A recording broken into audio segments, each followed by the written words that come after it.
Hello everyone, welcome back. I know it's been a while. So in the last few videos we talked about Jenkins, setting up Jenkins and why we need Jenkins, etc. In this video this is going to be more of a practical approach of how exactly you would use in a real life scenario. Here we are going to take a Node.js application and completely automate the deployment of the application. So that means we have a developer machine here and we write the code for the application in here and we push it to a GitHub repository. So from there, it should automatically build, test and deploy to our server. That's what we need. And this is where Jenkins comes into picture. It should be able to see whenever there is a change in the GitHub repository and do the rest of the building, testing and deployment for us automatically. Alright, so for that, first of all, we need to have a Node.js environment setup. If you remember, we have already set up a Node.js environment from a previous video, but let's take a look at it again. So this is our setup. We have two Node.js backends and one Nginx frontend. You don't have to have it like this. You can have all of them in a single machine, but I'm going this way to resemble more of a production environment. So we'll have the nodejs.devops.esc.sh configured on the Nginx that will proxy pass to the Node.js backends. So if you're not familiar with this, I will link the video in here so that you can go ahead and watch the video and see the setup again. So if we take a look at the VirtualBox virtual machine manager, you can see that there are two Node.js backends and a an Nginx frontend, and then the Jenkins server running. 192.168.33.10. This is the Nginx backend. This is the Nginx frontend, and 11 is the Node.js backend 1, and 12 is the Node.js backend 2. Alright, so we have everything running. So if I take a look at, you can see that node process is running.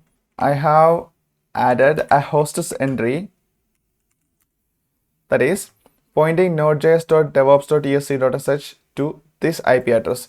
Since I'm on a macOS machine right now, I can simply add the entry to the etc host. But if you are on a Windows machine, you have to edit the Windows host file so that this will resolve to this IP address only locally, obviously. So if I open this one, you should be able to see the application running. That is, we have both the backends. So this is our application. I'll show you the application code in a second. So this is the Node.js application, the demo application that we will be dealing with. And I have kept it into a separate GitHub repository. For now, this is private. I will make it public after the video. So this is the application, index.js, and this is a Express.js based application. And the only thing that it does is it will reply with the host name and the process ID of the node process, and that's it. That's what we see here. This is what we see. I want to show a few things in this repository. First of all, the index.js, which you know, and the next one is the deploy.sh. So if you remember from the previous videos, this is the dump deploy process. First, it will do the npm install so that it installs all the dependencies, and then it will SSH into the Node.js backend machines. It will create the directory, and then it will rsync the code base from the current repository to this directory in the Node.js backend machines, and then it will log into the machine and kill the node process and start the process manually. And then it will repeat the same for the second VM, the second Node.js backend VM. So as I said before, this is not a good idea. This is not like the right way to do it. So first we need to change this. We need to make it the right way to handle it. For that, instead of killing and starting the process manually, we can actually use systemd to do that. For that, we need to create a systemd service file. So I'm just going to copy this, and let me log into the Node.js backend VM, and we need to create this file, lib systemd system node app, or whatever you want to give the name, .service, and I have already created that. So the description, you can give whatever you want, documentation also.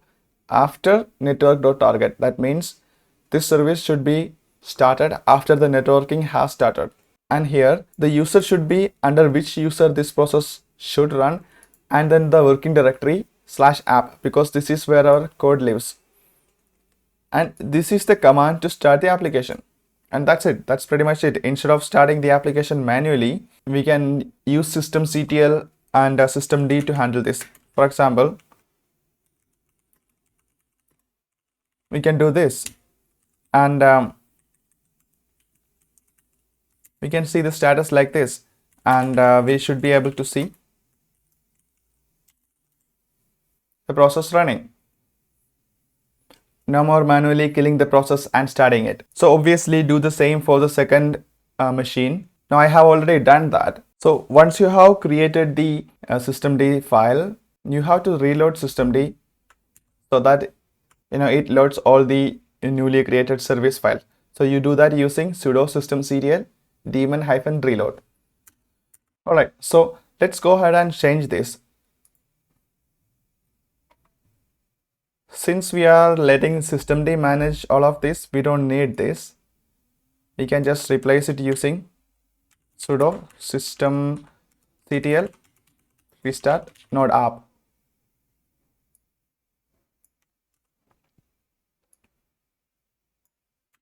Same here. And I'm just going to commit. Alright, so we have changed that to use systemctl to restart the node application. Alright, so we have the Node.js environment all working fine. The next thing is we need to have a Jenkins pipeline that should be able to do the polling of the GitHub repository and building and deploying, etc. So first of all, the Jenkins should be able to read from our Git repository. That means Git authentication is done using SSH keys. So that means we need a new key pair for the Jenkins user in the Jenkins machine, and this key should be able to read from the GitHub repository. So let's go ahead and create a new SSH key pair. So you can use this command to create the SSH key pair, which I have already done. The next thing that we need to do is we need to add these keys into Jenkins. So we do that using Jenkins credentials. So if I go back and log into Jenkins and go to manage Jenkins and manage credentials, I have already added the SSH key here, but I'm going to show you again. So you come to the global credentials, and here you have an option to add credential. So in this case, this is an SSH username with a private key. You give the username here because we will be connecting to GitHub with the user Git. We give the username as Git, and since we haven't created any passphrase, we don't have to give any. Enter directly and paste the private key here, which is this one, and you need to give an ID here, something like I have already given Jenkins SSH. So once you have done that, you should have your credential ready to use, which I have here, and you can see the name here as Git. So far we have created an SSH key and we have added that into our Jenkins server. So once the key is added to Jenkins, the next thing that we need to do is we need to allow this key to be able to read from our Git repository. So for that, I'm going to go to the DevOps Node.js demo app repository and go to settings. And on the left side, you can see there's an option called deploy keys. And here you can add a deploy key and then just paste the public part of the key here. And we don't have to give write access, we just need to read from it. So just don't check this allow write access option. So since I have already added the key, I'm not going to do that again. So at this point, Jenkins should be able to read from this repository. Remember, this is a private repository and it needs to be able to authenticate to this, authenticate to GitHub using the Git user to be able to read from this repository. Oh, another thing I forgot to mention is you need to install Git in the Jenkins server, otherwise it's going to fail. Now I have already installed this, so I'm not going to do that. Also, since we will be doing npm install from the Jenkins server, the Jenkins server should have Node.js install. So that's pretty easy. You just have to run these 3 commands and you should have Node.js version 12 up and running in a second. The next thing is we need to create a Jenkins file. So if you remember, in our first pipeline that we created,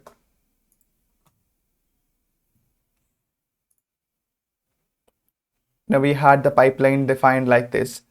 We had build stage, test stage, etc., which didn't do anything, but it just showed that it is building or testing, etc. But now we are going to be able to actually do the building and testing. So before we talk about Jenkins file, I want to take a moment to talk about the test itself. So here I have created a simple test using Mocha, which is a testing framework for Node.js, which you can see the dependency here as a dev dependency, Mocha.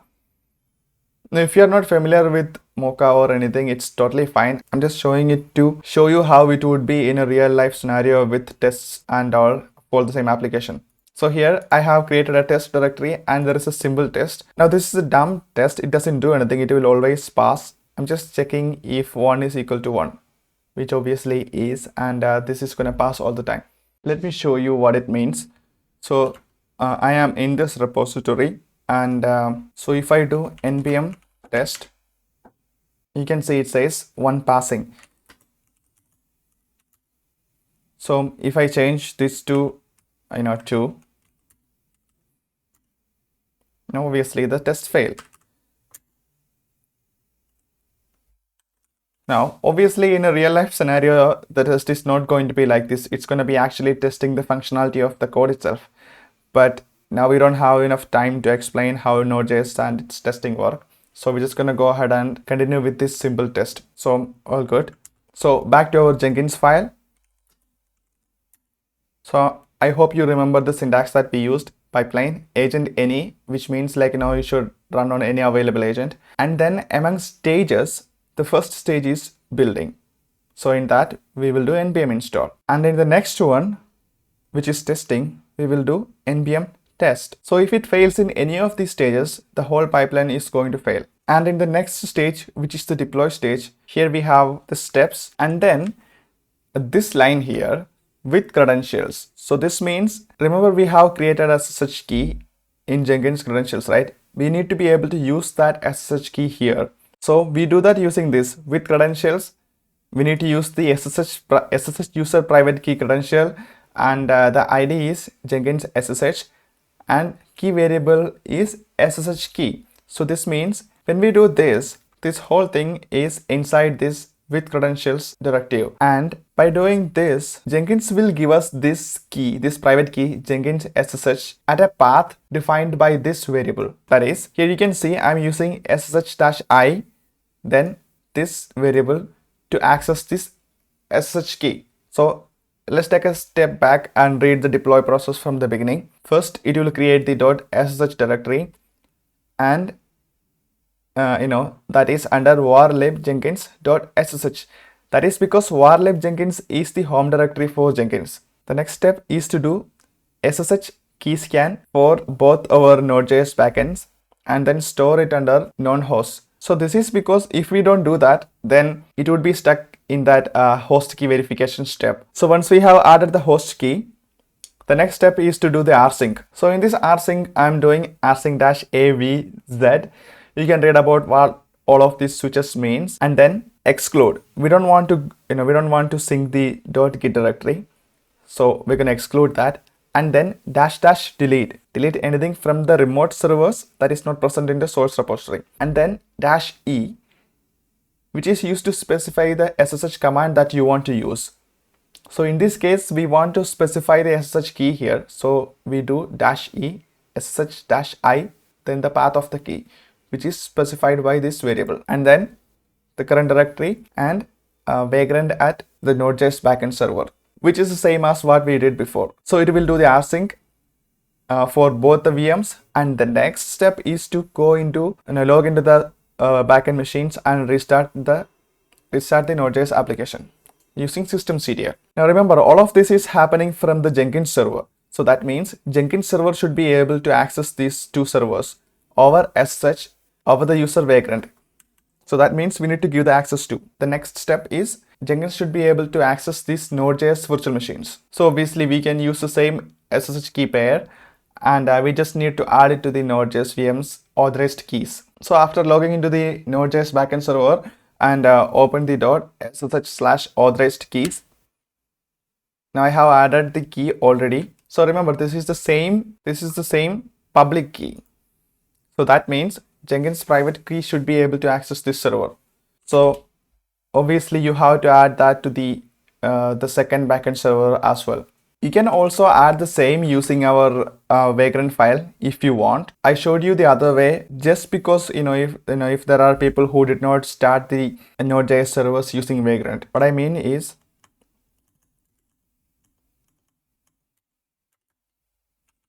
so in this Vagrant apps Node.js directory, we have the Vagrant file, and if you remember, I have added my own personal key here like this. So we can, in the same way, we can add the Jenkins key as well. Long story short, we just need to have the Jenkins SSH key, public key present in the .ssh authorized keys file of wherever we want the the Node.js application to run. All right, so that's all set. Let's go ahead and create the pipeline. So click on new. I'm going to give Node.js app. I'm going to choose pipeline. And in the description, I don't know.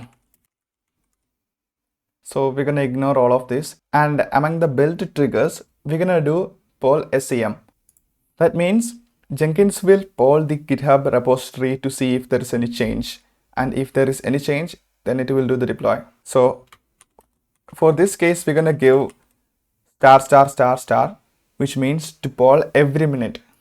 So now this is going to give a warning saying that do you really mean every minute? And obviously you need to change this based on your requirement. But for this case, I'm just going to go ahead with this. And under this pipeline, we don't have to define this pipeline here because it's already present in the repository, which is git,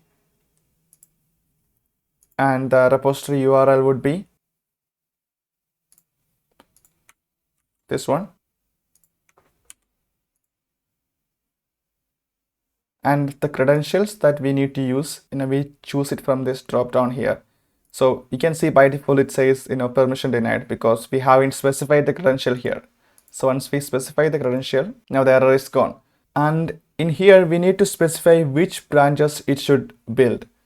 So in our case, we're just going to go ahead with only the master branch. And then here we need to specify the path to the Jenkins file. In our case, it's just Jenkins file itself. So we don't have to change that. So let's just go ahead and save. All right. So the pipeline hasn't run so far. So here, as you can see, it started on its own. We have asked it to start every minute, right? So this is the first time this hasn't run before. So obviously this is going to run it. We can see what's happening is by looking at the console output. So here you can see that it's doing the npm install and npm test, and then it's doing the rsync, and that's it, done. So we have our first deploy. So if we take a look, so this is running Node.js, our application version is 3.0. Now let's go ahead and change that.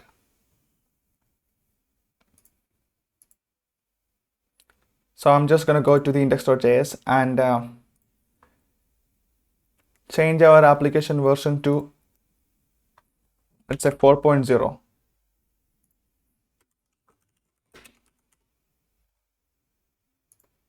And I'm going to commit directly to the master branch.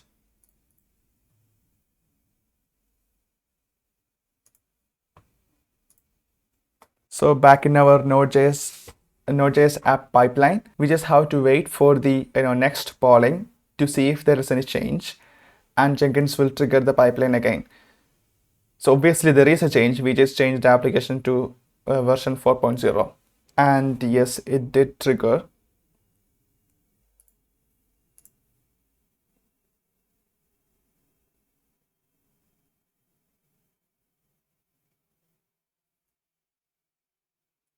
So yeah, that's also done. It's a success. So let's go ahead and reload. And there we go. We have the application automatically deployed and tested, and we haven't done anything manually. And that's pretty much it for this video. Don't forget to leave a like if you actually found this video useful. Thanks for watching. See you in the next one.